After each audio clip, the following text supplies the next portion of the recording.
नकली नोट छापने के मामले में बड़ा एक्शन हुआ है। मदरसे पर योगी सरकार ने शिकंजा कसा है।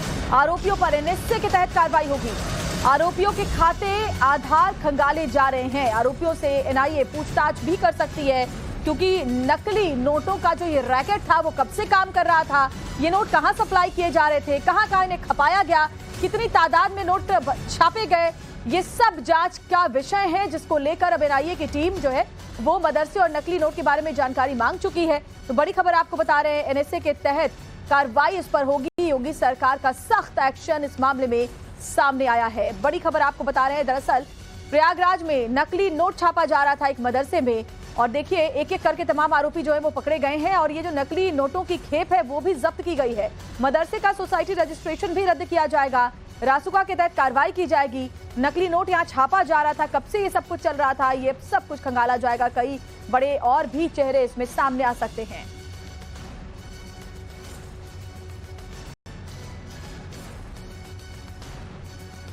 तो नकली नोट छापने वालों की खैर नहीं है, क्योंकि अब एनएसए के तहत उनके खिलाफ कार्रवाई होगी। आप समझ सकते हैं योगी सरकार कितनी सख्त है ऐसे मामलों को लेकर। प्रयागराज के मदरसे पर योगी सरकार का एक्शन।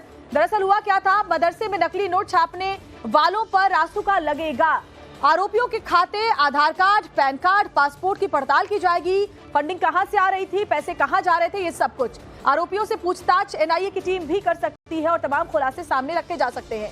एनआईए ने यूपी पुलिस से पूरे मामले की जानकारी हासिल की है, और साथ ही एटीएस ने भी प्रयागराज पुलिस से डिटेल रिपोर्ट मांगी है कि अभी तक क्या जानकारी में आया है। प्रयागराज के मदरसे पर योगी सरकार का सख्त एक्शन, जहां रासुका के तहत यानी एनएसए के तहत अब इनके खिलाफ कार्रवाई होगी, और एनआईए की टीम जब पूछताछ करेगी तो कई और बड़े चौंकाने वाले खुलासे इस पूरे मामले को लेकर सामने आ सकते हैं। तो बड़ी खबर आपको बता रहे हैं, प्रयागराज में दरअसल एक मदरसे में नकली नोट छापे जा रहे थे। 100 के लाखों रुपए यहां पर बरामद हुए थे। और हमारे साथ हमारे सहयोगी आशुतोष और अदीब हमारे साथ जुड़े हुए हैं। आशुतोष, पहले आपके पास आती हूं। बहुत ही हैरान करने वाला, चौंकाने वाला ये मामला सामने आया था, जिसमें मदरसे के अंदर नकली नोट छापने का ये पूरा रैकेट काम कर रहा था। अभी तक क्या और जानकारी इस पूरे मामले को लेकर मिली है?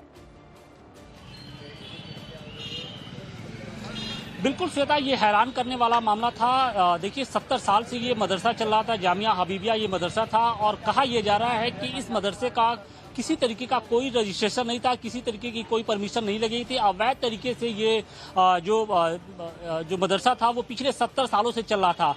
और अब जबकि इस पूरे मामले को लेकर योगी सरकार सख्त हो चुकी है, जो कार्रवाई का दौर है वो शुरू हो चुका है। कहा यह जा रहा है कि मदरसे के संचालकों पर बाकायदे एनएसए के तहत कार्रवाई की जाएगी। और यही नहीं, एटीएस के साथ साथ जो तमाम सुरक्षा एजेंसियां हैं वो भी इस पूरे मामले की जांच में जुट गई हैं।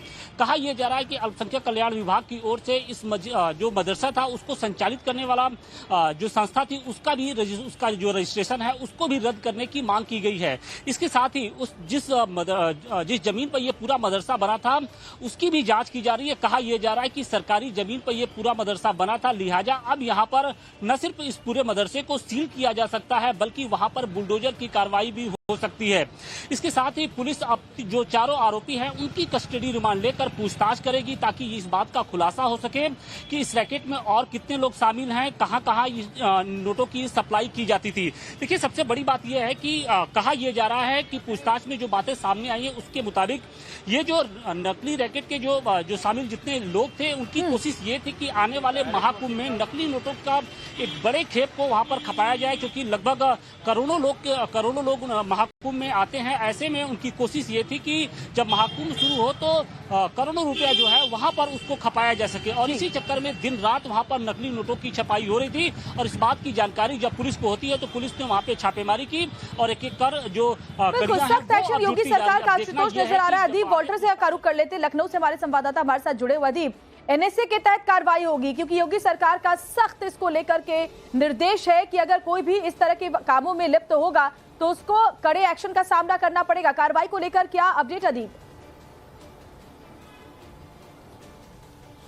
जी बिल्कुल, देखिए बिल्कुल सख्त कार्रवाई होगी। योगी सरकार के सख्त निर्देश हैं। जो मौलाना है हैं और जो उनके साथी हैं जो गिरफ्तार हुए हैं सभी पे रासुका यानी कि एनएसए के तहत कार्रवाई होगी। न सिर्फ एनएसए के तहत कार्रवाई होगी बल्कि एनआईए और एटीएस की टीम भी लगातार जो है इनसे पूछताछ करेगी। एनआईए ने उत्तर प्रदेश पुलिस से संपर्क साधा है, उनसे स्टेटस रिपोर्ट मांगी है और क्योंकि आतंकवाद से भी जुड़ा मामला हो सकता है इसलिए उत्तर प्रदेश एटीएस ने प्रयागराज पुलिस से इसमें रिपोर्ट मांगी है कि अभी तक उन्होंने क्या कार्रवाई करी, एटीएस को रिपोर्ट सौंपे। आज प्रयागराज पुलिस अपनी अर्जी देगी जिसके बाद सभी आरोपियों को रिमांड पे लिया जाएगा। रिमांड पे लेने के बाद पूछताछ का जो दायरा है उसको बढ़ाया जाएगा। एक बड़ी कार्रवाई एनएसए की एक बड़ी कार्रवाई है वो की जाएगी और न सिर्फ एनएसए की कार्रवाई बल्कि अल्पसंख्यक कल्याण अधिकारी ने वहां पे पत्र भी जारी किया है। जो उनका रजिस्ट्रेशन था सोसाइटी का वो चिटफंड को लेटर जो है पत्र जारी किया गया है, उनका रजिस्ट्रेशन भी कैंसिल कराया जा रहा है और कहा जा रहा है कि जो मुख्य आरोपी है जाहिर खान वो 4 साल पहले उड़ीसा से प्रयागराज आया था तो उसके सभी पासपोर्ट, उसका आधार कार्ड, पैन कार्ड सभी जो है प्रयागराज पुलिस फिलहाल खंगाल रही है, उनको गहनता से जांच की जा रही है और तार जोड़े जा रहे हैं कि कैसे कैसे ये नकली नोटों का जो धंधा था ये प्रयागराज में चलाया जा रहा था और कहां से इसके तार जुड़े हुए हैं, इसका उड़ीसा कनेक्शन क्या है, ये पूरी छानबीन प्रयागराज पुलिस के द्वारा की जा रही है। सरकार का रुख बेहद इसमें सख्त है, इसमें रासुका की कार्रवाई की जाएगी और किसी भी आरोपी को इसमें बख्शा नहीं जाएगा क्योंकि प्रयागराज में अगले ही साल महाकुंभ होना है। तो ऐसे में सरकार के सख्त निर्देश हैं कि इस मामले में त्वरित कार्रवाई की जाए और जितने भी आरोपी हैं उनके साथ गहनता से पूछताछ की जाए। इसीलिए एटीएस को भी कहा गया है कि एटीएस भी इस मामले में सुपरवाइज करे और एटीएस प्रयागराज पुलिस से जांच रिपोर्ट लेगा और जल्द ही एटीएस भी इस मामले में जांच में आएगा। तमाम जो एजेंसियां हैं वो जांच करेंगी और इस पूरे मामले को लेकर कई चौंकाने वाले खुलासे और सामने आ सकते हैं। आशुतोष और अदीब, आप दोनों का बहुत बहुत शुक्रिया तमाम जानकारी हम तक पहुंचाने के लिए। तो प्रयागराज के मदरसे में नकली नोट फैक्ट्री मिलने के बाद अब स्थानीय लोगों का कहना है कि अगर मदरसे में कुछ गलत हो रहा है तो इस पर बुलडोजर चला देना चाहिए। हमारे सहयोगी आशुतोष सिंह की ये रिपोर्ट दिखा देते हैं आपको। फेक करेंसी को लेकर सुर्खियों में आया प्रयागराज का जामिया हबीबिया मदरसा। जिस जगह पे बना है अब वो भी सवालों के घेरे में आ गया है। स्थानीय लोगों का ये आरोप है कि जिस जगह पर ये मदरसा बना है वो सरकार की जमीन है, न कि वक्फ बोर्ड की जमीन है और अगर इसकी कड़ाई से अगर जांच कराई जाती है तो कहीं ना कहीं दूध का दूध और पानी का पानी हो सकता है। हमारे साथ स्थानीय लोग हैं, उनका क्या कहना है इस मदरसे को लेकर। क्या आप लोग का आरोप है, क्या जिस जगह पे ये मस्जिद बनी है क्या वो नजूल की जमीन है, सरकारी जमीन है?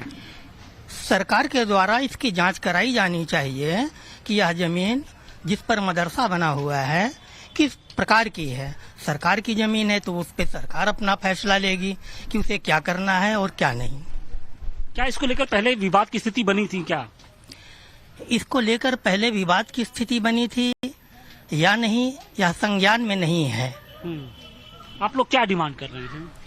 जहाँ पर मदरसा एक शिक्षा का मंदिर है इस्लामिक, वहाँ पर तो सभी को नमन करना चाहिए और हम भी करते हैं कि जहाँ पे शिक्षा का मंदिर हो उस जगह को मैं नमस्कार करता हूँ। किंतु जहाँ पर शिक्षा की आड़ में इस तरीके का राष्ट्रद्रोह जैसा कार्य किया गया जो कि मीडिया के सामने आ गया, ऐसी दशा में सरकार को इस मदरसे की तमाम संदिग्धता को लेकर के जांच कराई जानी चाहिए।